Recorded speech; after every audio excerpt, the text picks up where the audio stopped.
Woo! It's the boy, Bubba Lutz, coming through. Hella clutch, flawless, can't be touched. It's your boy, Bubba Lutz. Yeah, I need that hot take. I need the truth and everything that is not fake. So tell me who's the GOAT, I'll tell you who's not great. And which team always make you go right way. Yeah. Welcome back, Bubba Bunch, to another edition of the Bubba Lutz Sports Podcast, episode 272. And the room is clean. We got the arm for the mic. It's looking better as we go along. The audio should be a lot better this time. More professional, am I right? Yeah, let's make sure to always check our settings before we start recording and not just automatically think that it's the default Yeti mic instead of the webcam, Bubba. Let's remember to not be stupid. Imagine caring about quality. Crazy. Crazy, right? Crazy. Listen, okay. I've had a very crazy day. It's been 112 degrees outside. I hate Texas, yes. Apparently where I work at is a crime scene. Let's not get into that. Jesus Christ. And I've been watching Stranger Things, so I had some really weird nightmares. Stranger Things good, man. Very good. I'm about to finish the first season. I've been always the guy that said no, I haven't watched it because I don't feel like I would get into it. I just don't feel like that's the show for me. Oh, 2 episodes in, I'm like, you got me, dude. It's just you got me. You know what? All I'll say about Stranger Things is that it is peak Netflix. Netflix. Yeah. It's probably okay. No, I would say Narcos is the best Netflix show I've ever watched. I have to disagree with you personally. I think Narcos Mexico was very boring. That's fair. I will agree with you on that. I think the way that they ended the last season, absolutely no good. Bland, boring, very anticlimactic. But the first 2 seasons of Narcos, goated. Oh, like the Pablo Escobar original Narcos? Narcos. My God, so good, absolutely phenomenal. Peak Pure Netflix, very good. Beauty. He was fucked up, but the way that they played that character, great for the way that they describe him. Not a great human being, but you get what I mean. Yeah. So I also have a personal bias. I just finished it right now, actually, before we hopped on. Peaky Blinders. If you haven't seen that show, you should watch it. It's very, very good. I definitely think I would get into that. I haven't thought about it. Like I haven't gone on Netflix and be like, all right, let me watch that. No, I highly recommend it. Anybody who hasn't watched Peaky Blinders, very good show. I would say it's probably top 3 in Netflix for me personally. Okay. Well, sir, love the talk, but let's get serious. Okay. Let's just get rid of all the craziness that has gone on today for all of you. Quite crazy, actually. For all of you, hopefully you're staying cool. That Please. You manage the heat, because El Paso, DFW, wherever you're from, it's hell. It's literally hell right now. But it's awful. You know what we can count on? What is that? Your daily content of weddle coming out of Bubba Lutz. All right. I have been killing it on weddle. I've missed one hard mode over the last 5 days. Okay, and who was that hard mode? It was Eric Rowe, safety for the Dolphins. I would have not gotten that. You know, I should have gotten that. I'm not going to knock myself for it because I've been doing good, and I feel like I should be not hard on myself, you know? Okay, that's fine. That's good. But here we are, day 6. Okay. And instead of just me doing it, let's do it together. As a family. Are you ready, Papa? Oh, I'm very ready, actually, now that you said that, yes. Okay, Papa. Oh, God. Start off with easy mode. Sir, okay. Who's your first guess? All right. I think last time I gave a very generic name, so let's go a little harder. Let's pull up recently traded wide receiver to the most hated team in this podcast, AJ Brown. Okay, I like that. Apparently AJ only brings up Dylan, but okay. AJ Brown. Ooh, sir.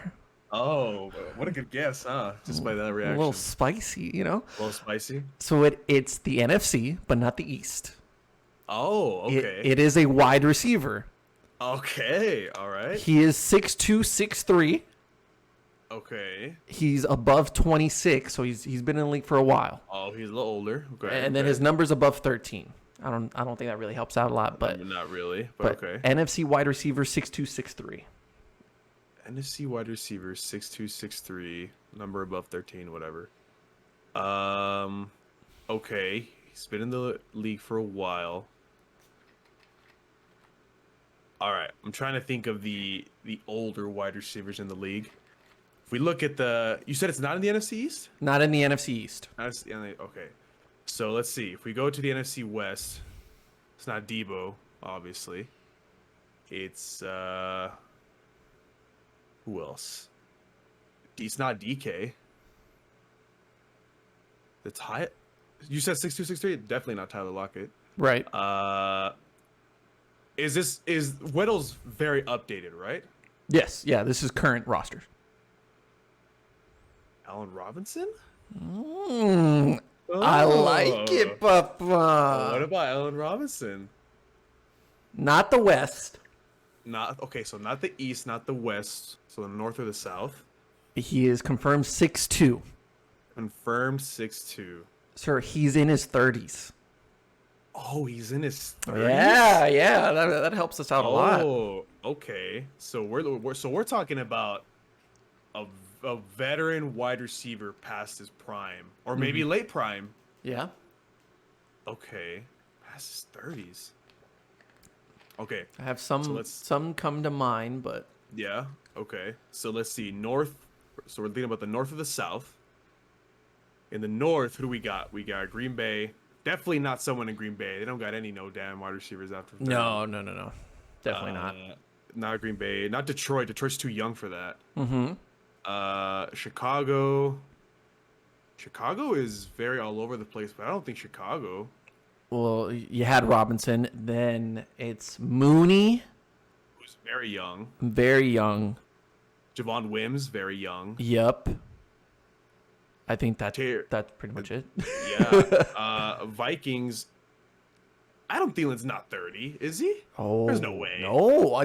There's no way. See, I think it's Thielen, but the 6'2" kind of throws me off because I believe he's shorter.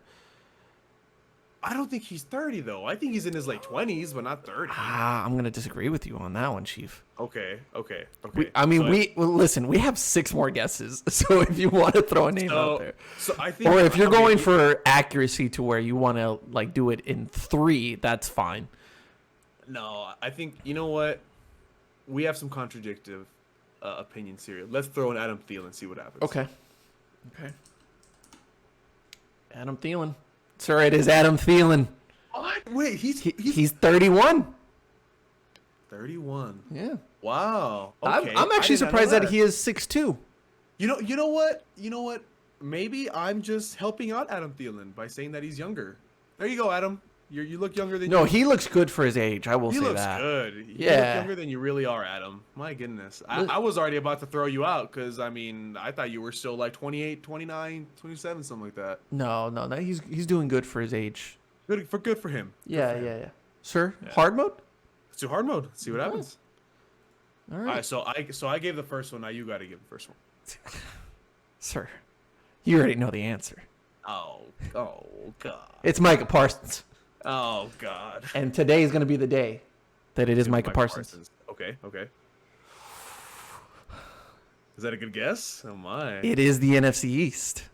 Oh wow. He's an offensive player. Okay. 6'3". Okay. He's above 25 and his number's above 13. Okay, this is still a half and half guess. Okay. Okay, so that is, I'd say that's too short for an offensive lineman. He's what is he, 6'2"? 6'3". On the offensive side. 6'3" is pretty short for an offensive lineman. I think that's like the beginning of like how big you should be, no? Or like maybe a little under. Usually I go with 6'4", 6'5" at least for an offensive lineman. Right. If it is 6'3", we're talking about a center. Okay. I would. That's where my head goes. So an offensive player in the NFC East, you said he's over 25? Yes. Over 25, 13. I really think this is another wide receiver. Okay. I feel like quarterback would be too easy, you know? Okay, so it's definitely not Michael Gallup then if his number's over 13. Right, it's not Gallup. No. Okay, so then maybe CD? CD's young. He's probably 23. But, It's not Dallas. It's not Dallas. I should have said. It's not Dallas. Oh, it's not Dallas. It's just in the NFC East. Oh, okay. All right, it's not okay. Then I mean AJ Brown. Imagine. If it's AJ Brown, I mean Oh my God, for a second I thought, because it is the Eagles. it is the Eagles. But is AJ Brown still gonna be number 11 though? Yes. Okay, so that can't be him then. So Okay. so he's 6'3", Philadelphia, not a wide receiver. And How old? he's at least 27. Wait. Repeat the beginning again. I'm sorry. So Philly, not a wide receiver, Okay. 6'3", Uh-huh. and he's at least 27, if not older. Oh, at least 27? Okay, I was going to say Dallas Goedert, but he's way too young still. I don't, because Dallas Goedert just got drafted, 3 years ago? Yeah. You know what they could be doing to us? What? Yeah, I think I know who it is. Do you? So it's not Jalen Hurts, right? Too young. Too young. But it is the hard mode. So what if we're doing Oh, they're hitting some quarterback, backup? Oh. recently re-signed Joe Flacco. Nick Foles? Nick Foles. I believe he re-signed with the Eagles. No, he's with the Colts. Nick Foles got re-signed with the Colts. I swear to God. I saw this the other day. Okay. I swear. So, who's the back? Is it Nate Sudfeld? No. Or is it Gardner? Gardner. Uncle Rico? Oh my goodness. If it's Gardner Minshew? It's not a quarterback. Oh my goodness. Okay. Oh. So it's, okay, tight ends. Dallas Goedert. An end? Dude, Who's the backup tight end? we can't say Zach Ertz anymore. He's gone. Oh my God. I don't know who the backup tight end for the Eagles. I'm going to guess Dallas Goedert just to see if it is a tight end. It's not a tight end either. What? Oh, okay. Oh, okay. So it's a lineman, or because Miles Sanders is not. Is he 27? Well, By the way, he definitely ain't 6'3". 6'2". I mean 6'3". Yeah. And then their backups are Kenneth Gainwell. Kenneth Gainwell. Yes, Who thank you. definitely is also not 6'3". And then there's also Boston Scott, who definitely is under 4 feet. could this be the center? Could this Jason Kelsey? Maybe. Could be. He's still on here. Jason Ladies and gentlemen. Kelsey. Oh my goodness. What did I say? If he's 6'3", he's got to be a center. Yeah. Dude, I feel like we both had a little hand in that one. I said 6'3's minimum. You said center. There we go. You put us together. We're unstoppable. We're great. Easy. Jason Kelsey. Great beard too, by the way. Oh, fantastic beard. Fantastic beard. Also, isn't he the dog? He's a Philly dog, right? Yeah. He's the one that put on the yeah. Philly dog. I like that. Great things. Good Great guy. things. Did you see Good the guy, picture Jason. of Jalen Hurts in camp? He looks ripped. Jacked. He looks jacked. He Yeah. went on that AJ Brown diet. Can that jack make him more accurate though? Just saying. Okay, well, I think that's a good indication that he is working on his arm strength. Oh, for sure. Well, but I don't think that was ever in question though, because I've seen Jalen Hurts throw some bombs out there the last couple. I guess the last season and a little bit towards the end of the 2 seasons ago. I'm gonna be honest. That's what I'm saying. Is it more accurate? Because he can throw those bombs, but were they accurate? 50-50. Well, according to Tyreek, Tua is more accurate than Patrick Mahomes. So, You know what? do we know anything about football at this point? Is that an official quote or is that an edit? That is. I took a screenshot of it because I posted it on TikTok. That is That's an an official official. That's an official quote. I have to.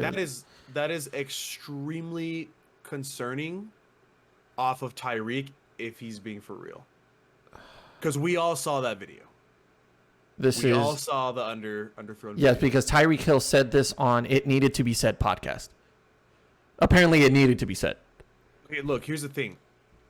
If I were in a life or death situation where I just so happened to need a football thrown to Tyreek Hill 75 yards down the field with precision and perfect accuracy, Tua. I don't think I'd be calling Tua turn the ball over. Okay, so I've never heard that before. So I think I'm calling Patrick Mahomes on this one. But you know what? What do I know? I'm not catching balls from Tua, so whatever, right? Listen. We've had an off season of putting guys like Tyreek, Antonio Brown, like Juju Smith-Schuster. I don't know who else, but saying outlandish things. Yeah. I mean, like Antonio Brown's like, no, I'm probably not going to play next year. No one asked. I don't think anybody would care if we never see him again in the NFL. I don't want to see him. No NFL team wants to see him in their building. Yeah. But then Juju's like, yeah, I'd go back to Pittsburgh. You've been in Kansas City for 5 weeks. If you would have been wanted in Pittsburgh, you would have stayed. Now you're going to Corvette to Arrowhead Stadium. So, And probably be the 3rd to 4th best wide receiver there. MVS, good guy, huh? MVS is a good guy. That dude is big, and when healthy, could be a threat. You're a good guy.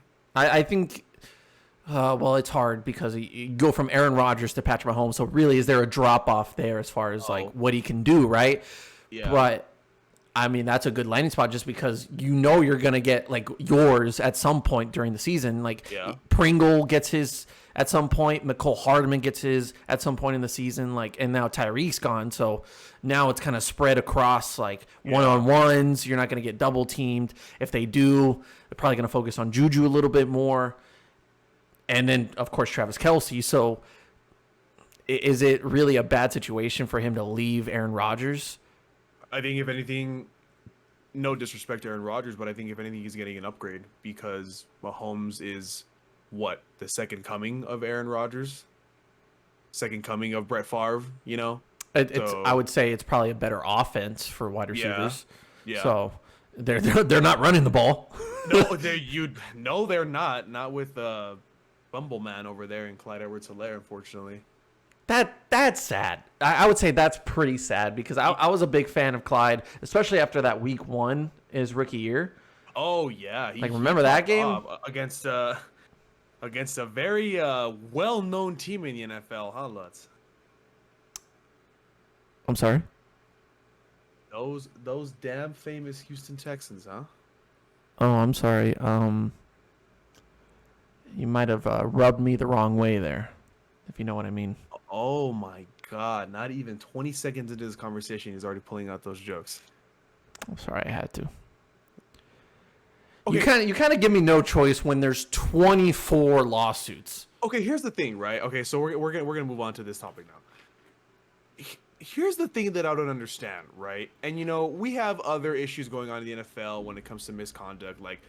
We might finally be rid of Dan Snyder. Probably not. As owner of the newly Commanders, but who knows, bro, however that goes. If Jack Del Rio's still there and all he has to do is delete his Twitter account, Dan Snyder's going to take a bullet before he gets rid of that team. Look, man, here's the thing, right? So if you've been living under a rock, we'll feed you the information.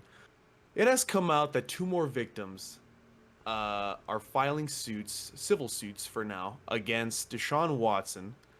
And there are also claims and apparently evidence that have come out stating that the rooms in which Deshaun Watson had said massages and possibly the allegations that are formed were given to him by the Texans. I want you to soak that in. The Houston Texans organizations provided the area and the room for said possible allegations. If the Houston Texans are not dissolved as a franchise in the next 2-3 seasons, I don't know what's going to happen, because I don't think there's ever been something this bad in the NFL as a whole organizational standpoint as this. I have read that there is allegedly 67 different masseuses that have been assigned to Deshaun Watson. That 67. I don't care who you are. I don't care how much football you've played and the extent of your injuries. You don't need 67 masseuses. You don't need 24. Or if anything, why are you having so many masseuses? Gee, according to like some of these stories that I'm hearing and I'm reading about, it's almost uncomfortable to just read. But I saw a TikTok of this one alleged lawsuit and her story. Now, there was like a conversation that I was hearing about on the radio about, of course we got to look at it from the other side as far as if this is all just fake, right? Apparently there's evidence that this is all fake. This is all a ruse. This is all a settlement grab. Exactly. It's the girls trying to get attention, and then like they're seeing like how much money can be involved here. Deshaun Watson just got $232 million guaranteed over the next 5 years or so. Oh, I can't wait to talk about the Browns. We'll get to the Browns in a second.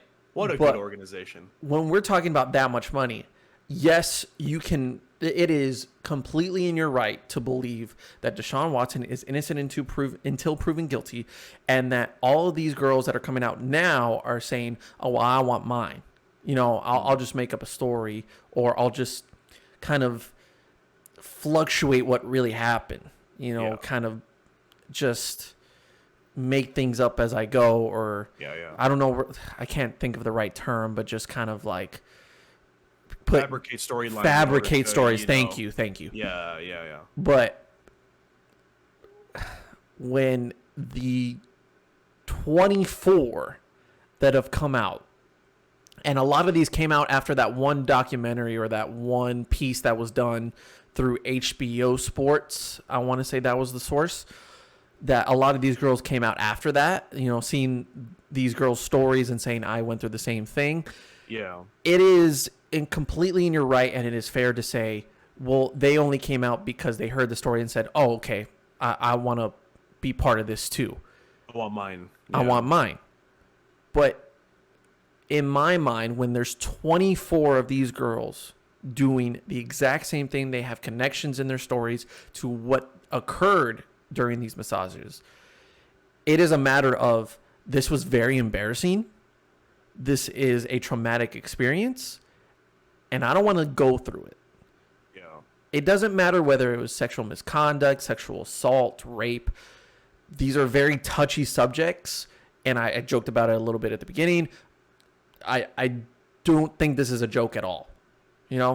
This is a very serious issue. This goes beyond football.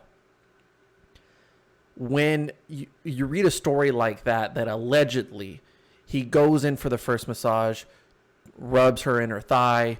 He keeps telling her to rub like his butt area. And she's like, no, I'm good. Okay, that's a very awkward situation. That we can get through that. A woman can get through that if she's strong enough. But when the second time comes along and she's already telling her boss, like, I don't want to do this, and he insinuates another, move, doing the same things, he keeps telling her, like, hey, not only just rub it, but like penetrate. That is a whole different issue, right? But then to also like to go the third time, allegedly, your boss is forcing you to do this, and he just comes out and straight up says, allegedly, I want sex. I brought a condom. I want to have sex. And she says no. And he continues to badger her. And at the end, she quits her job because she doesn't feel comfortable talking to her boss about it.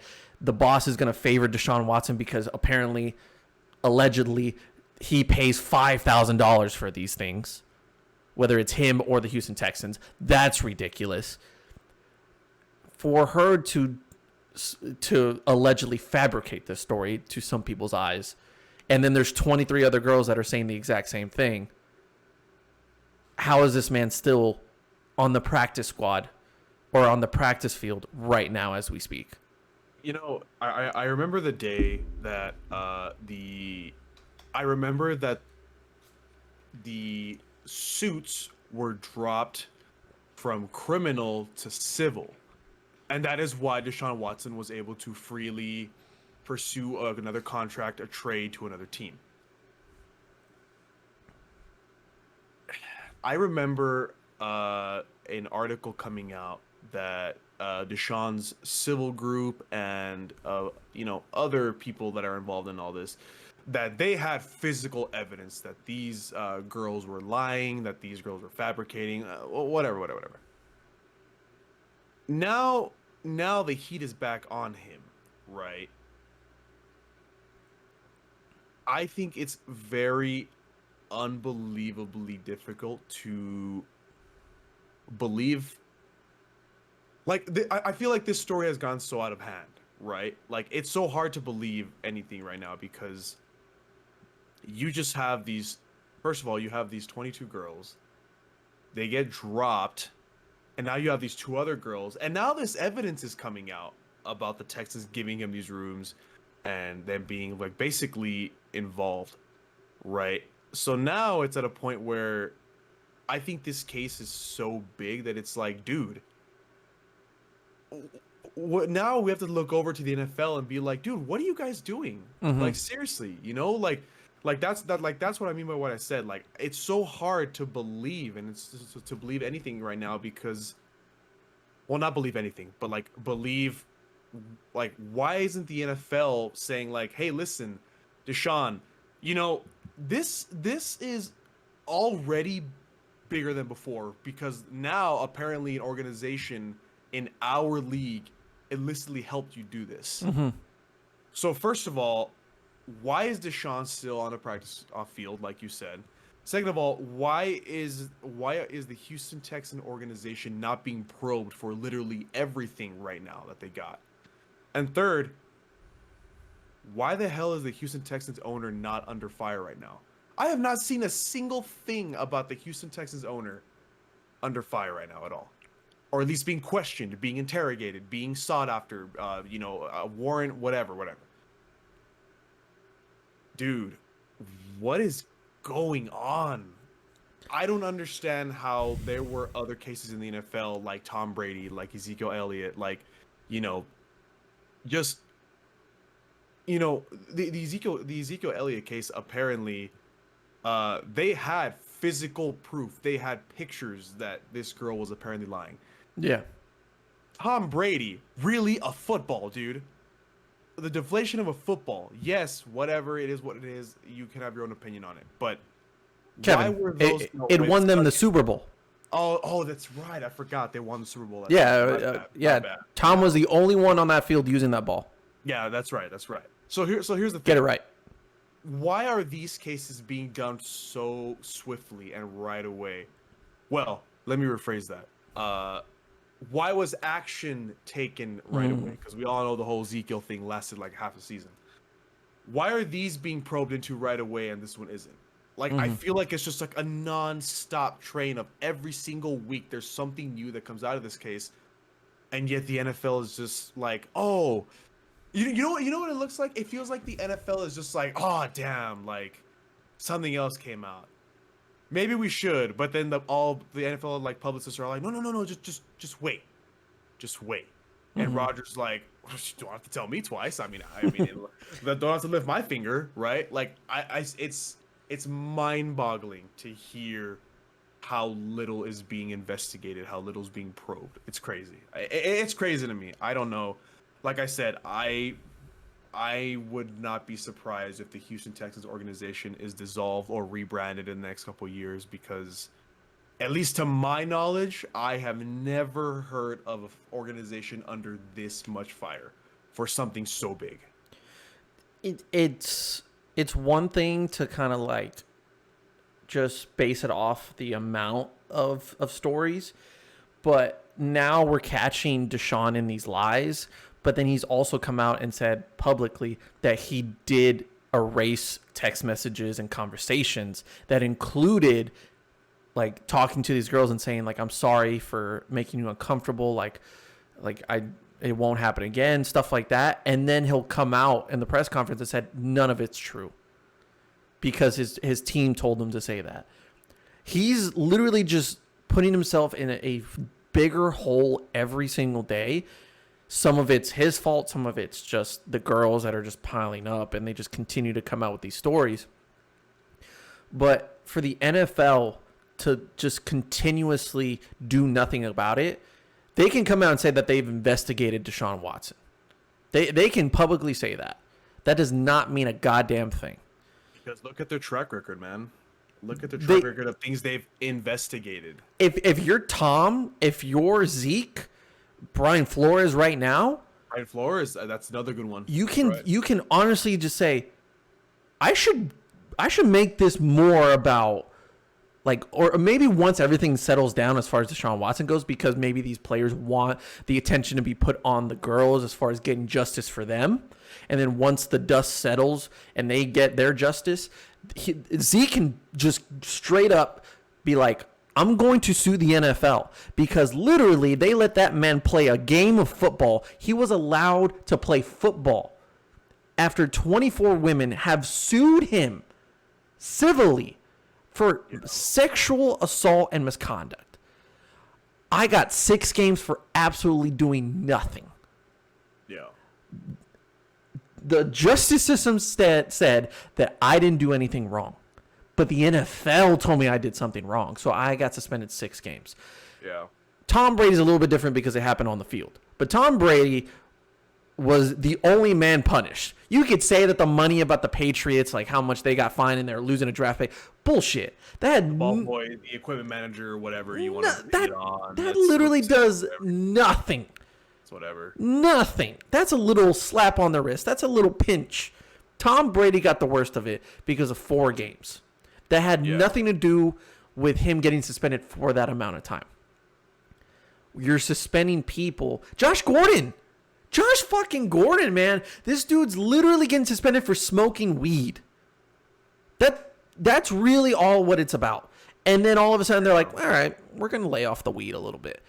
But to allow 24 civil suits to be just going on, but they're not criminal, so we can't really do anything to this guy until everything settles down. He can play, he can sign, and get all this money. He's gotten a lot of money already.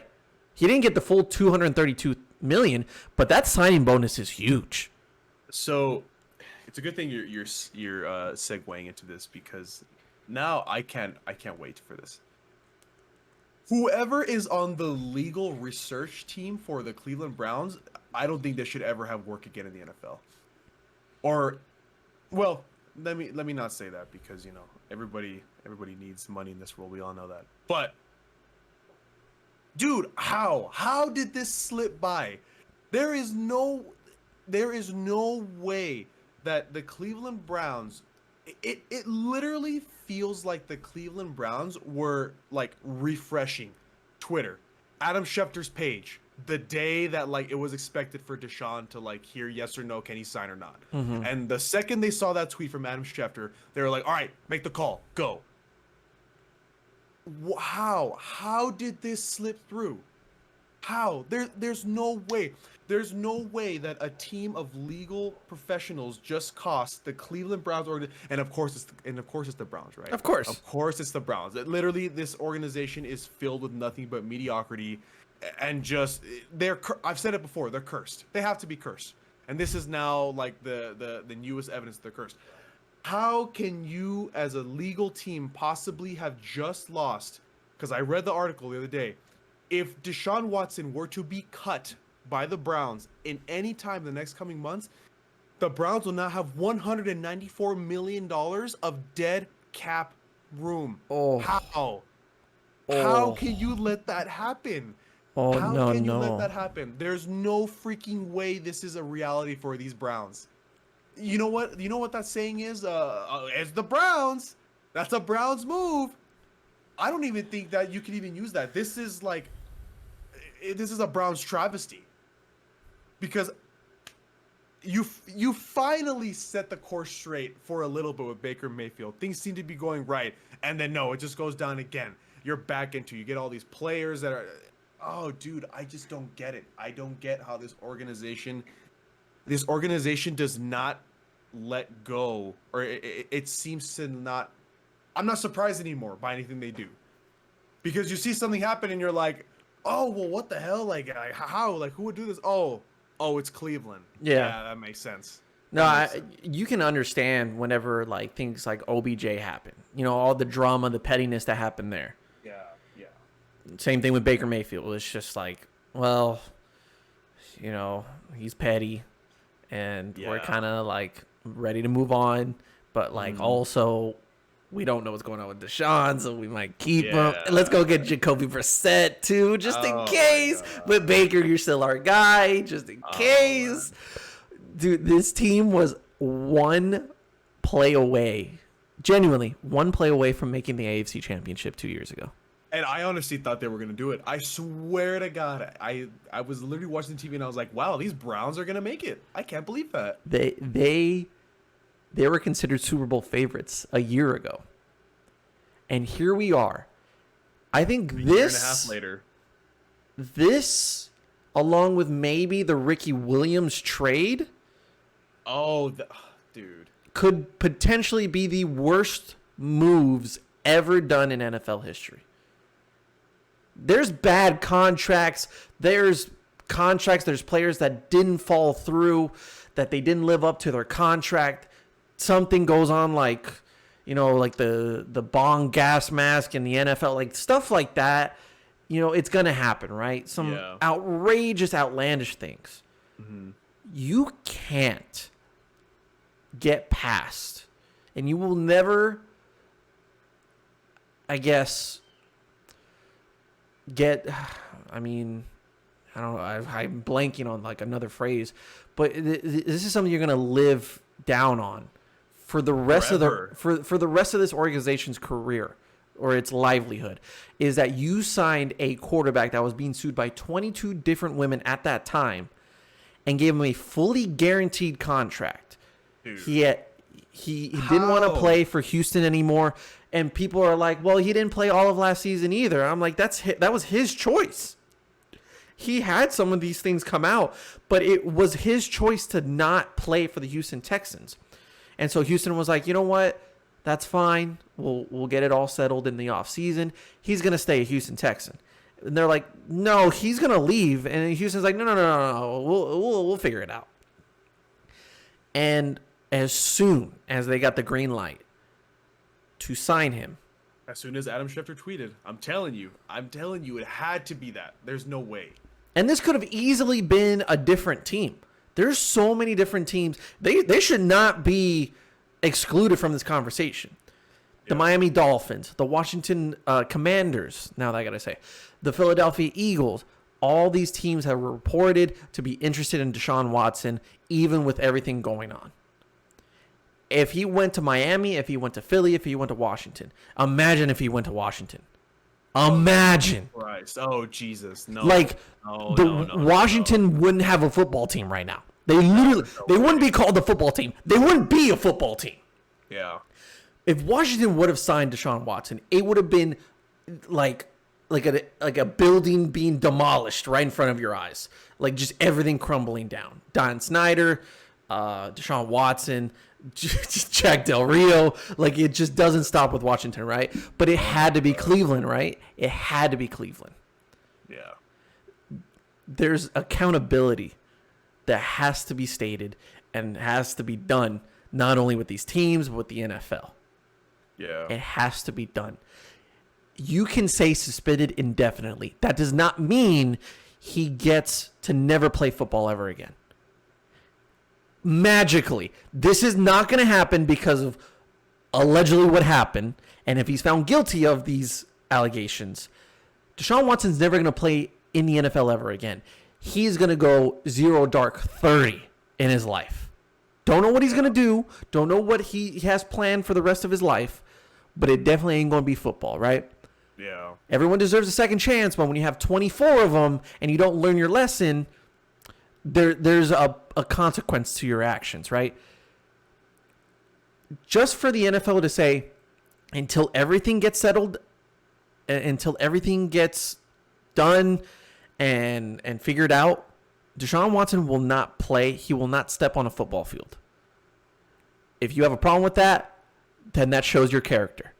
Yeah. Cleveland, if you have a problem with that, well, I'm sorry, Chief. You're the ones that gave him a fully guaranteed contract.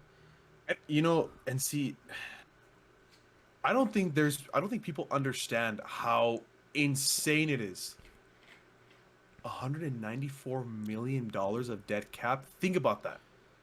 I don't think people understand how big that is. With $194 million, you could literally revamp an offensive line with that money. That's how much the Rams have spent in free agency this year. Think about that. That is an exorbitant amount of money. And these Browns couldn't do enough research to say, you know what? Maybe we shouldn't pay him that much money yet. Are you serious? Mm-hmm. You could have signed. You could have signed Von Miller, Aaron Donald, Allen Robinson, Jarvis Landry again, and I think you still have money left over. Matt Ryan, come on down instead of Indianapolis. Maybe have a last hurrah in Cleveland or something. I don't know, but Jesus Christ, that is so much money. Baker's your guy. Baker Mayfield, if you're listening to this podcast, I need you to leave and run so far away from this organization. Just go anywhere. Oh my God. Be a backup for a year. Who cares? It has to be better than playing for these Cleveland Browns. My goodness. Week 1, 2022-23 season. Is Baker the starting quarterback for the Cleveland Browns? I hope not. We have been very back and forth on Baker Mayfield on this podcast, but now I'm all in on him. Please, Baker, go somewhere else. Oh my God. Just anywhere. Baker, I really hope you're not the starting quarterback of this team. I really hope you're not. And I mean that in the best way possible, not anything negative. We need you to get out of there, please. Let me throw out a trade for you that makes absolutely no sense, okay, but I want to see it happen. So we're window shopping then? Yes, absolutely. We're window shopping a trade. Okay, all right. Jacoby Brissett is not a starting quarterback. I actually appreciate Jacoby Brissett. I like Jacoby Brissett. I think Jacoby Brissett is a very good game manager quarterback. That's what he is. Agreed. He's not your starting quarterback. No, he's not. Deshaun is found guilty of these things. He's not going to play. Okay. You're left with Baker. Baker does not want to play for you. No. He better not. Hear me out. Oh, God. Carolina has a lot of interest in Baker Mayfield. Is that a fact? I thought they said no. I heard a lot of reports that Carolina is very interested in Baker Mayfield. Okay. And that during, right around the draft, that was when they were looking at getting him. Dude, Carolina is a whole other thing right now. I don't know if you've seen all that drama. We'll get to it in a bit. Did Carolina get a quarterback in the draft? Yes, they did. They got Matt Corral. Who? From Ole Miss. Okay, so they still need a quarterback. They have 4 of them on the roster right now. Yeah, I don't know what's going on over there. Carolina's a shit show right now. And then they also have drama with Robbie Anderson right now. Oh, that's right. I mean, Robbie Anderson is literally saying, Sam Darnold, please do not throw the football to me anymore. Stop. Wow. That's another franchise. So Robbie Anderson might retire. That's great. He might retire, yeah. So that's another shambled organization right now. But maybe a fifth quarterback will help in Baker Mayfield, right? Exactly. So here's my proposition. Okay. You trade Christian McCaffrey. Oh. And Don't do that. Now, hear me out. The Carolina Panthers could definitely benefit from trading Christian McCaffrey away. That sounds bonkers, right? But hear me out. He still has value because he's fucking Christian McCaffrey, right? Uh-huh. He still has the talent. He's still a very productive back. But the injuries are just getting too much for me, right? Okay. So I think they can still get a lot for him by trading him away. They'll be bad. They're going to be bad no matter what.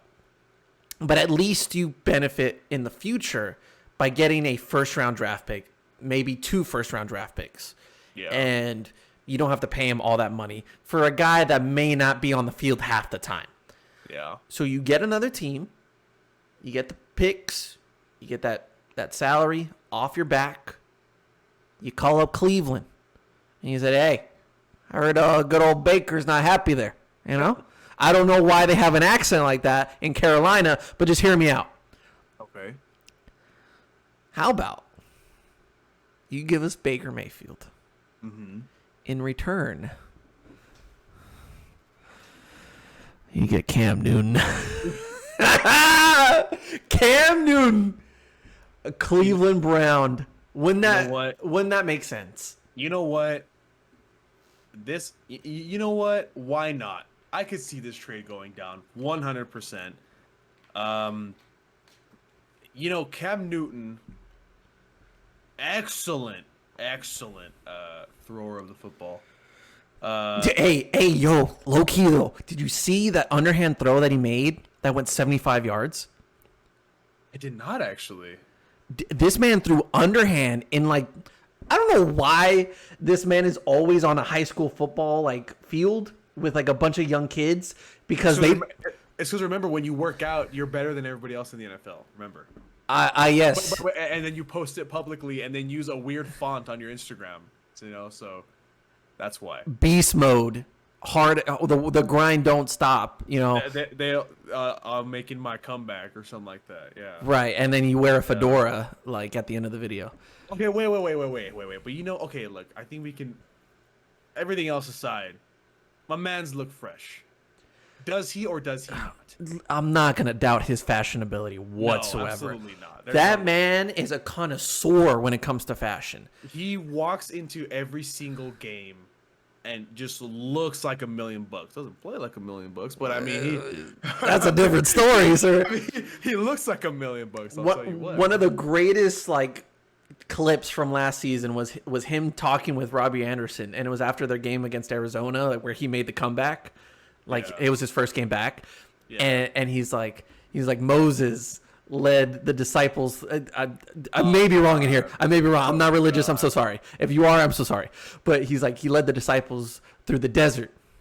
Guess where we are? And Robbie Anderson looked at him and he was yeah. He was like, this is the moment I retire. I'm going to retire. I'm done with this shit. I got Sam Darnold throwing me fucking noodles over here. And I got Cam Newton talking it's Sunday service. I got nothing to give here. So Cam Newton's great. Oh my God. Listen. Without Cam Newton, this podcast would have been done already. He gives me the life to do this podcast and talk shit. You can underhand throw 75 yards, sir, but if you can't throw 10 yards down the field to Christian McCaffrey accurately, I don't want you on the field. Yeah. You've proven to me that you are a 60% accuracy guy. I don't care if you're throwing underhand to high schoolers that are talking shit about you behind your back. You also know how many times Cam Newton has gotten Stephen A upset? Like not just yelling, Stephen A yelling. We know there's two different things here. There's one thing about you yelling when you're upset, and then there's Stephen A yelling. When the emotion of God comes through his soul and he starts projecting into the ESPN mic. You've gotten Stephen A yelling 20 times about you ever since you came back to the NFL. That's when you know something's up. Listen. I'm telling you right now. There's going to be a day during this season where Cam Newton is going to throw 4 touchdowns to Amari Cooper. Wow. And I'm going to reap what I sow. Wow. And everyone's going to come at me. Look, like I always say this every single time I talk shit about a player. Go out there and please prove me wrong. I welcome the opportunity for any player that I've ever talked shit to, except the Eagles. I don't care what the Eagles do. I'll always be right. Horrible ass franchise. I will always openly welcome any opportunity for any player or franchise to prove me wrong. But man, I was wrong about OBJ. I will admit that myself. will you now? Will you now? Let me have it during the playoffs. Because you deserved it. I deserved it. I really did. Because I was on the Baker train and I thought it was OBJ just being petty. Turns out he's a god if he's not blowing out his knee. Look, I'm going to say this right now. I swear to you, if OBJ did not blow out his knee, I'm calling it. He would have been Super Bowl MVP. I agree with you. Literally was halfway into the second quarter, and this man already had a touchdown and like 4 receptions for like 80 yards. Already. Yeah. There's no way. Like no disrespect to Cooper Kupp. Everybody loves Cooper Kupp. If you don't love Cooper Kupp, you're wrong, and I hate you. If you don't love Cooper Kupp, Hunter Renfrow, and who's a third guy? Joe Burrow. Joe Burrow, yeah. If you don't love those 3 guys, we don't want you on this podcast. You're wrong. I don't believe you like anything in this world then if you don't like those 3. Facts. But no disrespect to Cooper Kupp, but it would have been OBJ. And you know what? I would have loved to see that happen because that right there would have been OBJ's statement to the NFL like, I was right this whole time. Look at what I was, and look at who I was in Cleveland. Who was right? I want to find the conversation to where you guys texted me during the Super Bowl. It was you and Gilbert. And just letting me have it. I don't think I have it anymore. I think this was before I got my new phone. It was. Dude, I remember Gilbert like texted me when he caught that touchdown. And he was like, oh my God, OBJ. And I was like, what did I say? And then he was like, oh, wait, we're texting Lutz? And then that's when he texted you. I was delayed, too. So he had just scored, and I have already 4 messages. I love it. I loved it so much. The point is that I'll admit I was wrong about OBJ. Okay. Tell me when I've been wrong about Cam Newton. No, we've never been wrong about Cam Newton. Cam Newton, even when... Look, you know what? I will be honest with you. There was one time where I thought maybe Cam had crossed. Maybe all those workout videos, all hundreds and hundreds, the highlight reels, all the praise. I finally thought he had crossed the point where it was time to stop shitting on him. And that was when he signed with the Patriots. And he had those 3 incredible games at the beginning of the season. Yeah. And I was like, oh my God, Cam Newton is back. I can't believe that. And I defended him on here. Just for him to drop 4 interceptions the next game and the rest of the season was over. But no, I think the times we have been wrong about Cam Newton have been very little on this podcast. I will take 3 takes to my grave. Okay. Oh, so to wrap it up, so we can let's wrap it up with that.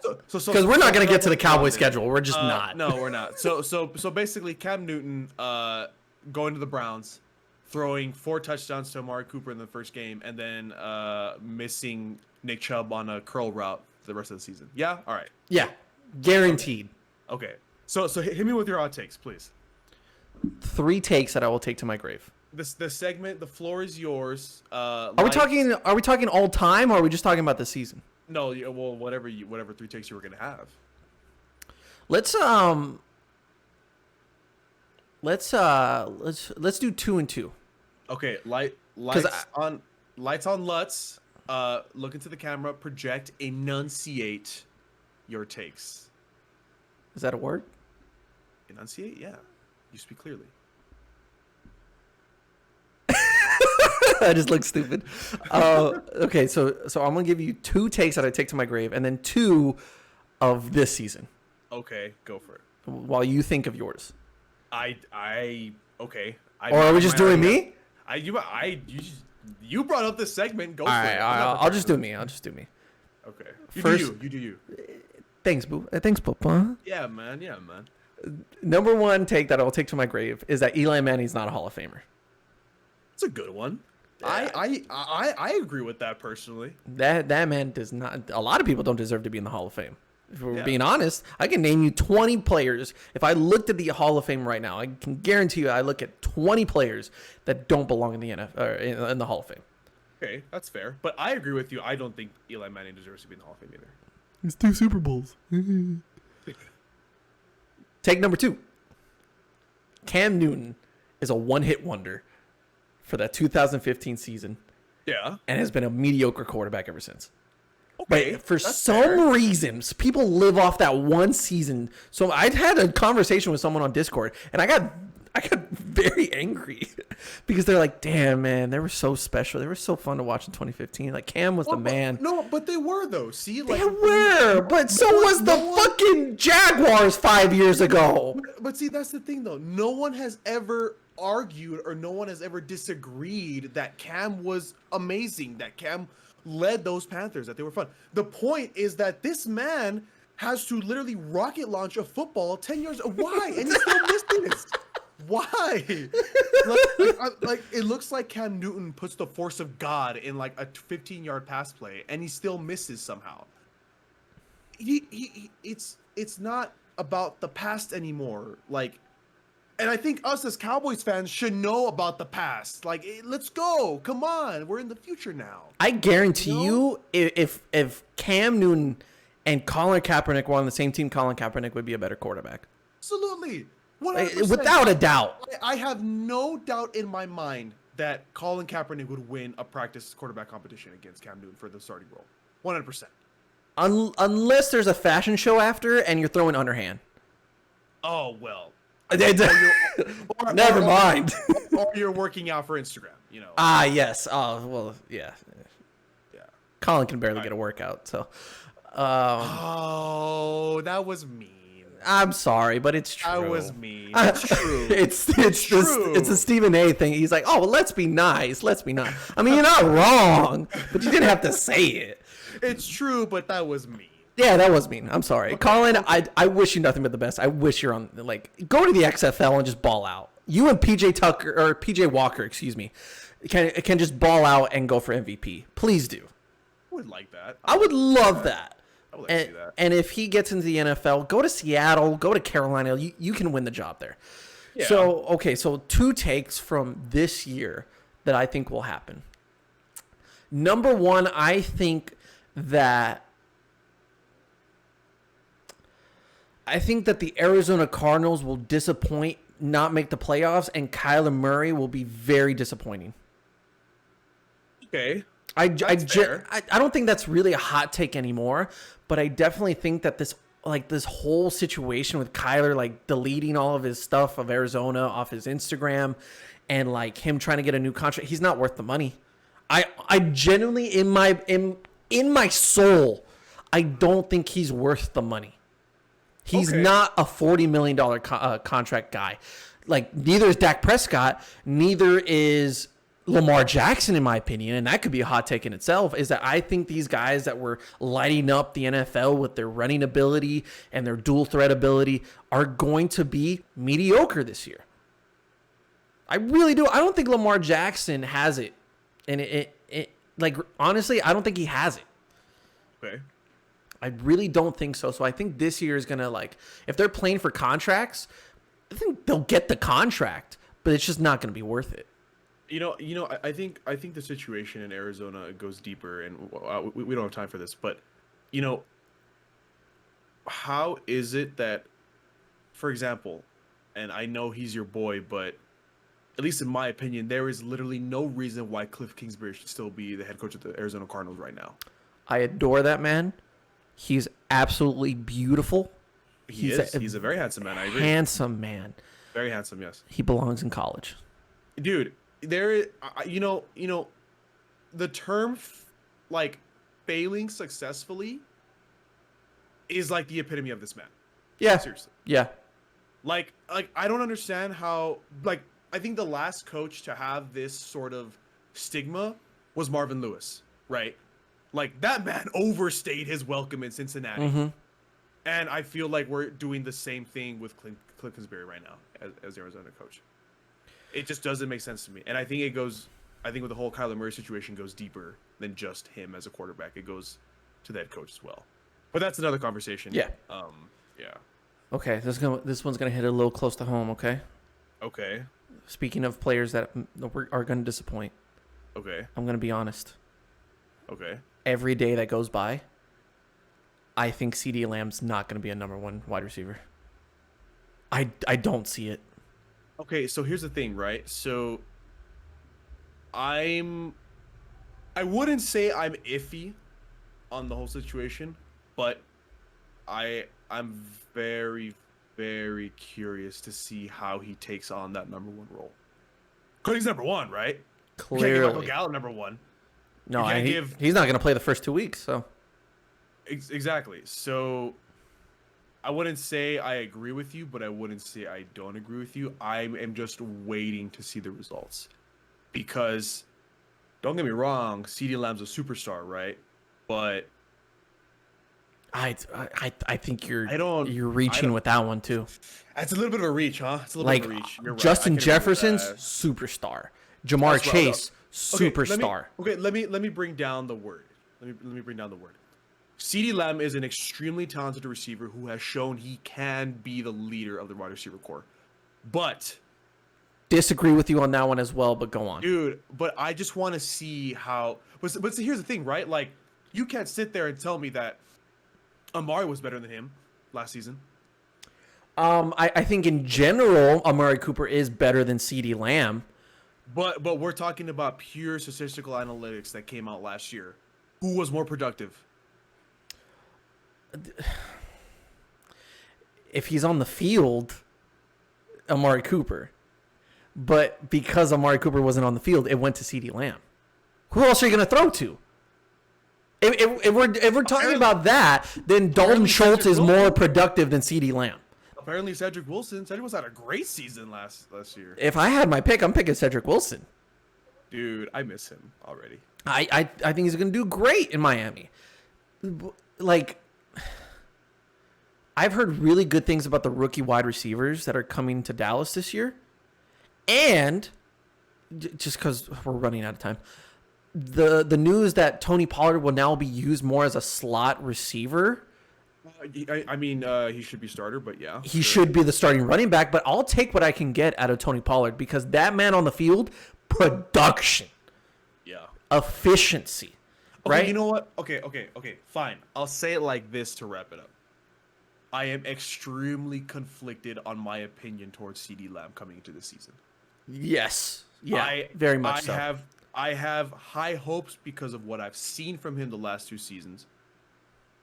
But he has not had the pressure of being the number 1. Because even though we knew what Amari Cooper was going to give us. He was going to give us half a season, and then his style was going to give out somehow, unfortunately. But now he has the pressure of being the number 1. So how is he going to deal with it? Like I just said 10, 15 minutes ago, I hope I am proven wrong. Especially in this situation, because we're talking about our favorite team. Yeah. I hope I'm wrong. But I agree with you. I am very conflicted on the situation. I don't know what's going to happen. I don't know. I hope that Michael Gallup can come back and take the load off a little bit, right? Because we've seen how efficient Michael Gallup has been.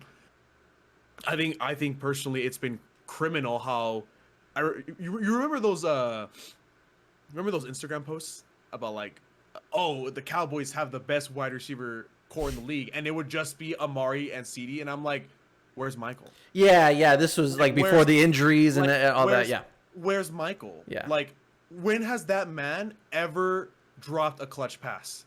Ever? When has that man ever not shown up when it was needed?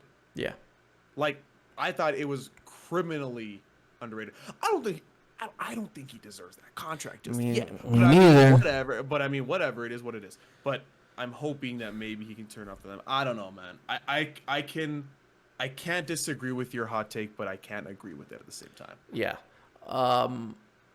If we're being honest, this is how I see it happening. Okay. CD is going to be the number one guy. I don't think he'll live up to be the number one guy. Okay. So now we're diminished as a wide receiver core. To be honest, I don't even think Michael Gallup's going to be the second best wide receiver on this team. Okay. I think what is his name? Tolbert from like the draft. Hey, rookie. I know exactly what you're talking about, but I am also blanking on his first name. It's very disrespectful. But yeah. We'll talk about it in the next podcast because we wanted to do the like predictions for the Cowboy schedule, but we ran out of time. So we'll save that for the next episode. But really good conversation. Really Good, enjoyed man. this. Thank you so much for listening and watching the Bubba Lutz Sports Podcast. Thank you to everybody who checked out the video from last week on the comeback for the Patriots and the Atlanta Falcons. That was a really fun video to make, and it's doing really good on YouTube. And very good. And I just really appreciate anybody who's checked that out and continues to check out the podcast. So we'll come back later this week, talk about the Cowboys and any NFL news that comes out. So thank you so much. We'll see you next time on the Bubba Lutz Sports Podcast.